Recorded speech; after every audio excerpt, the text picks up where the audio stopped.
Welcome to icon politics. నేను హరిత. నిన్న అంతా కూడా సెలబ్రిటీలు దగ్గర నుంచి కొంతమంది రాజకీయ నాయకులు కూడా సోషల్ మీడియాని జాగ్రత్తగా వాడదాం అని చెప్పి పలు వ్యాఖ్యలు చేశారు. అయితే గతంలో సోషల్ మీడియా కేసులు కూడా నమోదైనవి. డిజిటల్ గా ఈ స్కామ్లు ఇవన్నీ ఎక్కువైపోతా ఉన్న నేపథ్యంలో అయితే ఈ సోషల్ మీడియాని జాగ్రత్తగా వాడదాం అని చెప్పి చాలా మంది కామెంట్స్ చేశారు. అయితే దీని మీద అడ్స్మిల్ గారి రియాక్షన్ కూడా తెలుసుకునే ప్రయత్నం చేద్దాం. నమస్తే సార్. నమస్కారం అండి. సార్ గతంలో ఇప్పుడు సోషల్ మీడియా అనేటువంటిది కొంచెం చాలా పవర్ఫుల్ వెపన్ అండి. ఇప్పుడు ఇది వరకు వార్తాపత్రికలు ఉండేయండి.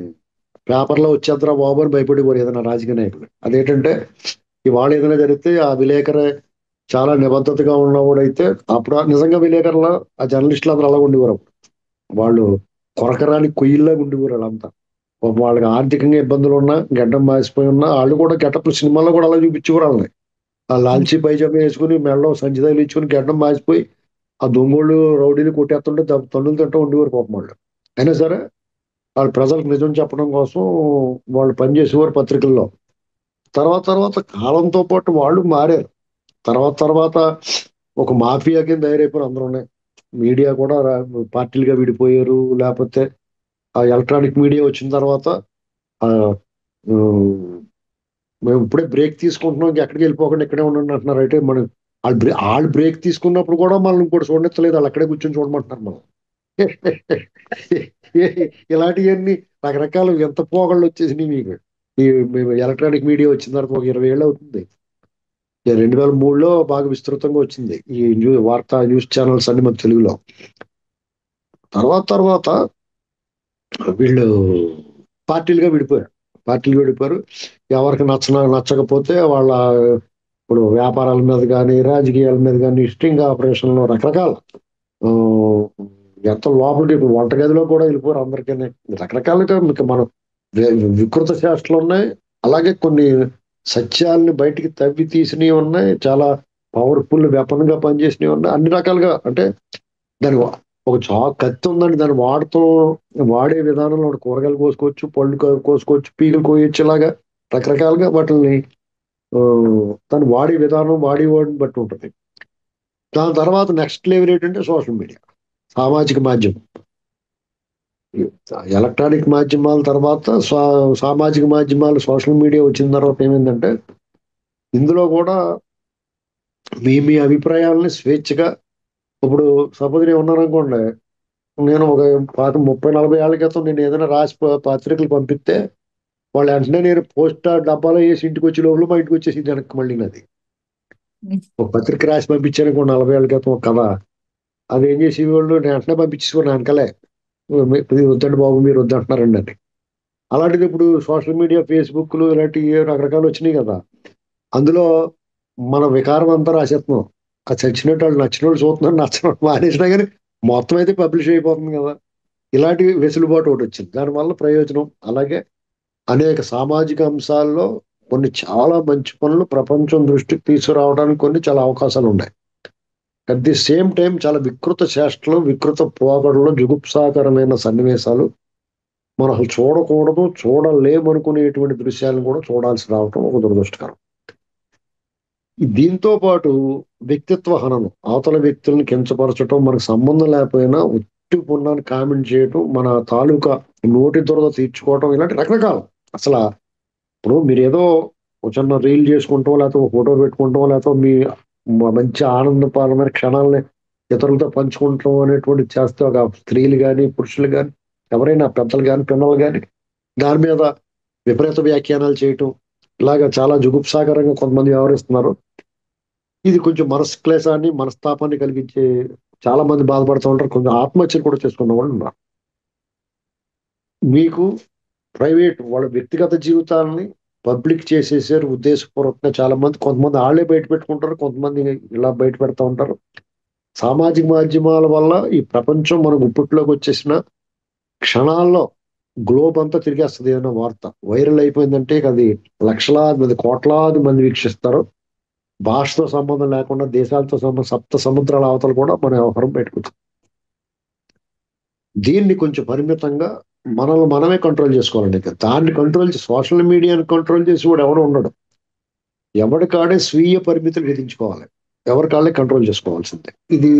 దీనివల్ల ఏమవుద్దంటే, ఇప్పుడు మీరు ఏదైనా ఒక వ్యాఖ్యానం చేయాలన్నా, ఒక మంచి మాట కానీ, చెడ్డ మాట కానీ చెప్పాలనుకున్నప్పుడు, దాన్ని మీరు ఆ పరిధి మేరకు, ఆ పరిధి దాటకుండా వ్యవహరిస్తే అందరికి ఆరోగ్యకరమైనటువంటిది ఆ సెలబ్రిటీలు చెప్తూ ఉన్నారు. ఏదైనా సరే మాలాటోళ్ళు ఎప్పటి నుంచో చెప్తూ ఉంటాం కానీ, శంకులో పోస్తేనే తీరుతున్నట్టు ఆ సెలబ్రిటీలు చెప్తేనే వాళ్ళకి అందరికీ వింటారు.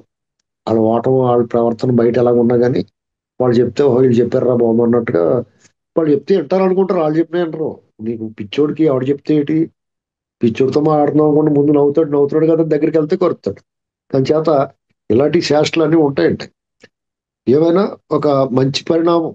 మనం ఎవరి కాళ్ళలో సోషల్ మీడియాలో జాగ్రత్తగా ఉండడం, అవతల వ్యక్తుల్ని కించపరచకుండా ఉండగలగటం అనేటువంటిది మంచిది.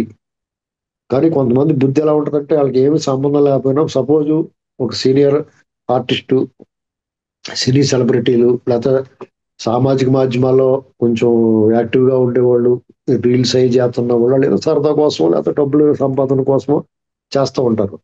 వాళ్ళు కామెంట్ చేయాల్సిన అవసరం నీకేముంది? నీకు నచ్చితే బావుంది, సూపర్ అక్క అంటాం. లేదంటే చూసి వదిలేయాలి. అంతేగాని నువ్వు అలా చేసావు, ఇలా చేసావు, నువ్వు ఇలా చేసావు బూతులు కూడా మాట్లాడుతూ ఉంటారు. అయి అనవసరం అని నేను అనుకుంటాను. ఇప్పుడు నచ్చితే మెచ్చుకో, నచ్చకపోతే వదిలేయి. Let it be. అలాగే వాళ్ళు కూడా కొంతమంది ఈ వ్యూవర్‌షిప్ కోసమో లేపోతే ఇలా చూసి కామెంట్లు రావాలంటే అటు నాకు తెలీదు కానీ డబ్బులే రావాలంటే కామెంట్లు గట్టా వచ్చేత్తాయి, షేర్‌లు గట్టా వత్తాయి. ఆ డబ్బులొత్తాయి కాబట్టి ఆళ్ళు తిట్టినా పర్లేదు గానీ కామెంట్ వత్తది కదా అన్నట్టుగా చేత్తన్నారు కొంతమంది. అది కూడా మానుకోవాలండి. ఏంటంటే ఏమైనా ఇదొక ఆదాయ మార్గంగా మారిందని దాన్ని ఎవడు ఆపలేడు. ఇది ఆదాయ మార్గంగా మారింది కాబట్టి ఇందులో చాలా మంచి విషయాలు కూడా ఉంటాయి. వరల్డ్‌లో వరల్డ్ టూర్ ట్రావెలర్స్ అలా మనకు తెలియని దేశాల గురించి కొంతమంది వెళ్ళి నా అన్వేషణ లేకపోతే రవి అని ఎవరో కుర్రోళ్ళు ఇలాంటి వాళ్ళు అందరూ చూపిస్తూ ఉంటారు. అలాగే బ్యాంకాక్ పిల్లని ఒక ఆవిడ ఆ బ్యాంకాక్‌లో జరిగిందంతా ఎంటర్‌టైన్‌మెంట్ గానే ఉంటది. తర్వాత వైజాగ్ నుంచి ఒకళ్ళు ఉన్నారు. వాళ్ళు దంపతులిద్దరు. వాళ్ళు కూడా అంటే ఆరోగ్యకరమైన హాస్యం మనకు చెప్తూ ఉంటారు. ఎంజాయ్‌మెంట్ ఉంటది. అలాగే తూర్పుగోదావరి జిల్లాకు సంబంధించిన ఇంకొక ఇద్దరు ఉంటారు ఎవరో. వాళ్ళు కూడా బల్లంకి పిట్ట అని ఏదో ఉంటది. చూడండి ఆళ్ళతో ఇంటర్వ్యూ చేయండి మీరు ఎప్పుడన్నాను. వాళ్ళు చూసాను. ఆ! వాళ్ళు అదే సరదాగా అలాగా ఈ సామాజిక మాధ్యమాలు అలా వాడుకొని ఎంటర్‌టైన్‌మెంట్ సినిమాల్లో అందరికి అవకాశం రాదు. టీవీల్లో నటించే అవకాశం రాదు. వాళ్ళలో బోలెడు టాలెంట్ బ్రహ్మాండమైన టాలెంట్. అదేదో సినిమాలో ఆహ్, టాలెంట్ ఎవడబ్బ సొమ్ము అన్నట్టుగానే నిజంగానే ఉమ్. వీళ్ళందరూ కూడా చాలా టాలెంటెడ్, చాలా స్ట్రిక్ట్ పిల్లలు కూడా బోలెడు మంది సాహస కృత్యాలు ఇయన్నీ కూడా దీన్ని అలా వాడుకోవాలి. వాళ్ళలో ఉన్న ప్రతిభను బయటకి తీసుకొచ్చేలాగా వాళ్ళకి ప్రశంసలు లభిస్తాయి. అవార్డులు, రివార్డులు కూడా వస్తాయి. ఇలా యూట్యూబ్‌లో ఎక్కువ మంది చూస్తే డబ్బులు కూడా వస్తాయి అంటున్నారు కాబట్టి అలాంటివి కూడా రావచ్చు. దాన్ని మనం అలాంటి ఆటిల్ని ఎంకరేజ్ చేయాలి గానీ, జుగుప్సాకరమైన వ్యవహారాలను మనం ఎంకరేజ్ చేయకూడదండి. ఎందుకంటే యువత పాడైపోతే డెఫినిట్‌గా వికారాలొస్తాయి. అల్టిమేట్‌గా వాళ్ళ కుటుంబాలకు నష్టం జరుగుద్ది. ఒక కుటుంబం నష్టపోయిందంటే వాళ్ళ బంధువర్గం అంతటికి మన బాధొస్తది, నష్టం వస్తది. ఇది ఎవడికాడు స్వీయ నియంత్రణ వల్ల మాత్రమే సాధ్యమవుద్ది ఏదైనా సరే. ఇది ఆళ్ళు చెప్పేదే మనం ఆచరించడం మంచిదే. వాళ్ళు చెప్పారని కాదు గానీ, మనం కంట్రోల్ చేసుకోవాలి. ఈ సామాజిక మాధ్యమాలే కాదు, మీడియా కూడా కొంచెం ఒళ్ళు దగ్గర పెట్టుకొని వ్యవహరించాలి. గబుక్కనే ఏంటంటే, చేతిలో మైకుంది, మాటలున్నాయి కదా అని చెప్పేసి కొంతమంది ఆళ్ళు నోటికొచ్చినట్టు మాట్లాడతారు. అవతలోడు హర్ట్ అయినా సరే, ఇప్పుడు అలాంటోడు కూడా అప్పుడప్పుడు తప్పు మాట్లాడి ఉండొచ్చు.